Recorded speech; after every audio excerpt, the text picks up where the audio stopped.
Hello, everyone. Marcus here.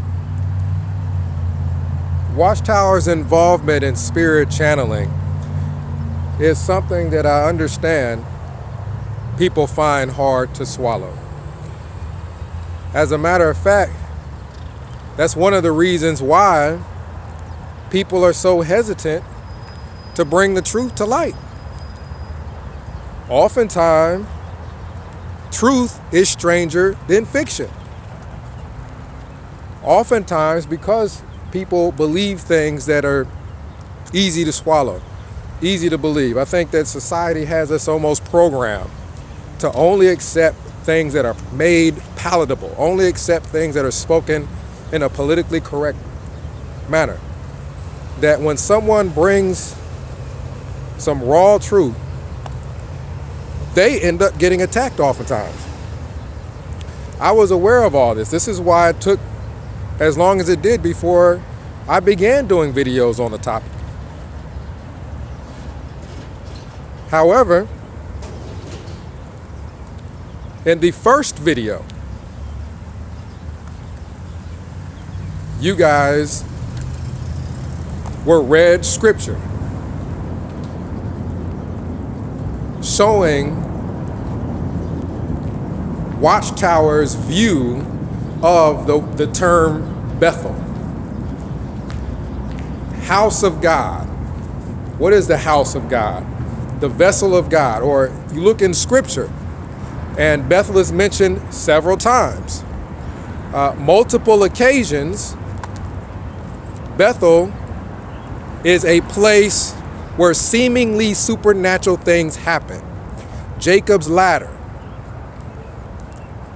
Envisioning a connection to the spirit realm. Angels coming and going.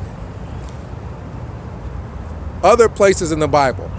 Bethel was a place where people went to inquire of God. We'll get to this in a second, but it was a place where channeling was done. That's how they inquired of God. Now, the word channel, God's true channel, God's only channel, is a word that the organization has used repetitively. They're continuously, essentially almost giving it away, telling you they view themselves as a channel to God or a channel to the spirit realm. All we have to do is just look at the facts. From the start of the organization, from the organization's infancy, we all know that the founding father was involved with the occult. He's got a pyramid at his gravesite. It's not something that is up for debate, really. It's in some of the publications that he wrote, studies in the scriptures, the Great Pyramid of Giza. You have other places along the history of the organization where presidents mention just channeling, some kind of a channel, a divine channel. Then you have all these people come forward and flat out tell you they were used to channel spirits at Bethel. Put it all together. It's not even really difficult once you have the information. 1 and 1 leads to 2. They're constantly telling you they're the channel. So the concept that they channel spirits is not that far-fetched when they've said that their entire existence. The occult has been a part of that organization from its infancy, and I understand that people feel it just vanished. The founding father of the Jehovah's Witnesses was involved with things and it just vanished in thin air, even though they continue to talk about channeling continuously after the fact. One thing we all know about Watchtower is that there is almost an obsession with their image. So whether something is true or false, whether there are reports of sexual misconduct among the organization, whether there's reports online about doctrinal errors, Watchtower has done one thing continuously throughout its entire existence, and that is cover it up because of wanting a clean image.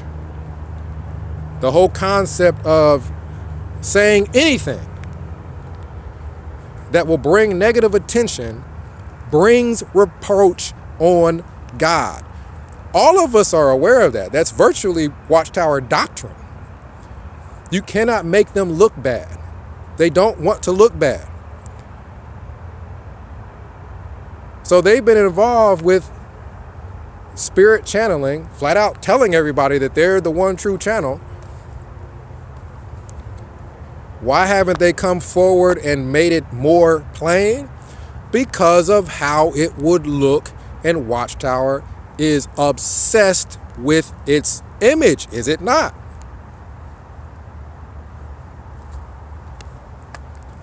Let's go to a scripture. I don't know where this kid would have gotten all this stuff if it weren't true. The first video I read you a scripture. Where would he have gotten that scripture and that interpretation had he not heard it somewhere else? Why are there reports from Wallkill, reports from Brooklyn that all line up? All these people are just making things up about an organization that calls itself the channel? Exodus chapter 33, verses 7 through 11. Exodus chapter 33, verses 7 through 11. Let's read that. Now Moses used to take a tent and pitch it outside the camp, some distance away, calling it the tent of meeting. Anyone inquiring of the Lord would go to the tent of meeting outside the camp. And whenever Moses went out to the tent, all the people rose and stood at the entrance to their tents, watching Moses until he entered the tent. As Moses went into the tent, the pillar of cloud would come down and stay at the entrance, while the Lord spoke with Moses. Whenever the people saw the pillar of cloud standing at the entrance to the tent, they all stood and worshiped, each at the entrance to the tent. The Lord would speak to Moses face to face, as one speaks to a friend. Then Moses would return to the camp, pay attention here, but his young aide, Joshua, son of Nun, did not leave the tent. How are they inquiring of the Lord? According to Watchtower's view, whether they make this plain to the public or not, because of wanting to protect their image, according to Watchtower's view, the way God spoke face to face was through Joshua. Moses was channeling. He used a young boy who was in the tent with him, and he would channel spirit messages through that young child. You have the exact same stories in these accounts. People who were used by Watchtower as young children to channel messages and involve themselves with automatic writing. These people's accounts are all lining up. The guy that was telling me all this was young. His brother was older. You know, his family, he's got other relatives there that are older. Why is it that this young kid is the one that's involved with all this stuff? So you have this entire pattern here that matches up. You have scriptural accounts that was given to me about channeling. Why it's okay. Why they feel like I should drop my guard about it. You have people's personal accounts about the event. And you have an organization that flat out calls itself the channel. I mean, what more do we really need? You also have things called by other names. You have channeling. You have active force. God's active force. Right? I'm not making any of this up, right? God's active force. I understand you have an understanding of what that is, but they're describing a force that is animate, that's active. And they flat out call it that, God's active force. You have all kinds of terminology that matches what we see visually from the beginning of the history of the organization with the pyramid. You have the terminology matching the pyramid. Terminology talking about things that sound spiritistic. Channeling, active force, God's active force, God's channel. So they have spiritistic terms, then they just attach the word God to it, and now it's acceptable. You have Watchtower, and people have come accustomed to hearing the word God's organization, the one true organization. They just keep repeating things. You add something scriptural to something that's not, and people can no longer tell the difference. Watchtower has been genius in doing that, in squeezing a cult into religion, and no one knew until people started to come forward with their the things that happened to them. So it all makes sense in my mind. Whether or not you believe it's actually channeling that they're doing is one thing. You know, it's up to you to believe that. But the fact that they're doing it and have done it throughout the history of the entire organization, it's not just going to disappear. Of course they're still doing it. I'll leave you with another line of reasoning. Why do you think Watchtower keeps coming up with these dates, these odd dates, trying to pinpoint when the end of this system will arrive? They come up with these dates end up being incorrect, and they somehow come up with another one. It seems stupid to us, right? But they obviously believe that they have a way to come up with this information. How do you think they're doing it? Taking wild guess? Watchtower And this is, a view of whether or not they really believe their own doctrine. Watchtower has very unpopular doctrine that all they have to do is change and say it's New Light. They're sticking to doctrine that is virtually destroying the organization. This fellowshipping, shunning, all that is bringing nothing but negative light. They are fully aware that during the memorial, their numbers triple or double.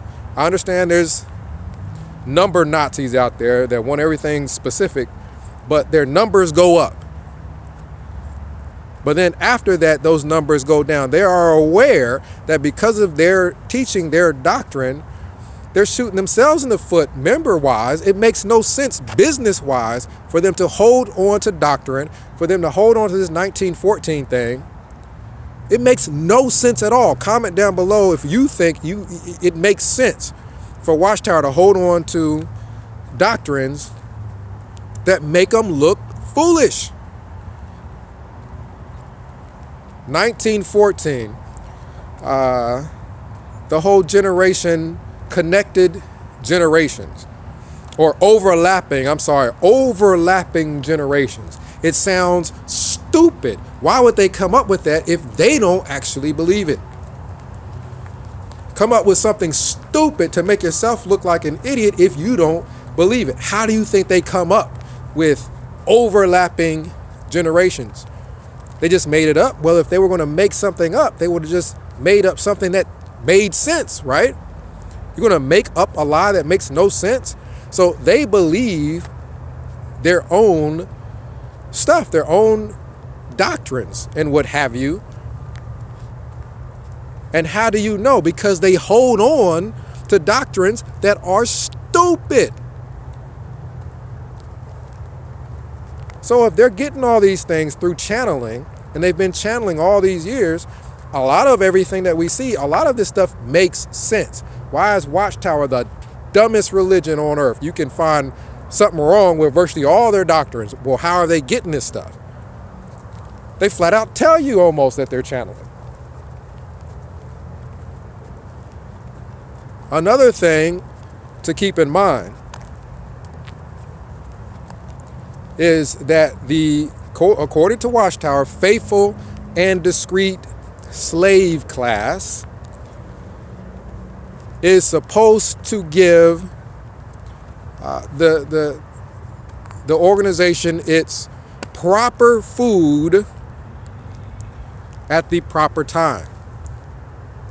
Because I understand the thought process of, well, how can they believe it and yet be hiding things? Well, you understand how they feel about their reputation. But also, too, look at that doctrine.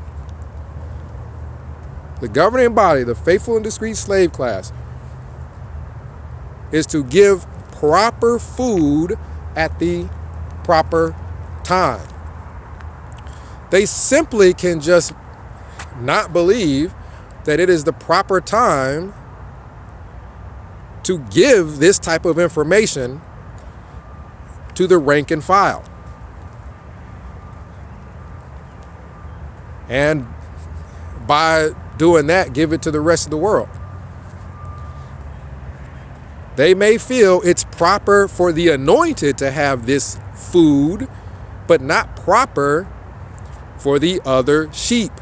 I mean, it even goes and fits with their doctrine.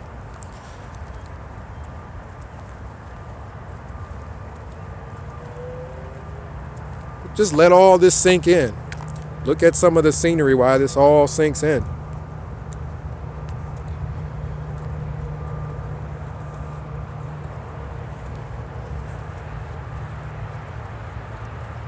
So we'll talk more about it. Shoot me a text. I know that there's some people that are more interested in this sort of thing than others. I'll try to find a way to where, we can discuss this if this is something that you want to discuss. If going into the notebooks and all that stuff is something you're interested in doing, let me know, because I understand that there's some people on that believe that it's demonic and they don't want to go into it. So if you're interested in going into it, shoot me a text. I'll try to make sure that type of information and whatnot is only shared with people who want it, who don't feel it's demonic, or who maybe don't even believe in that sort of thing, but want to know what all that stuff says.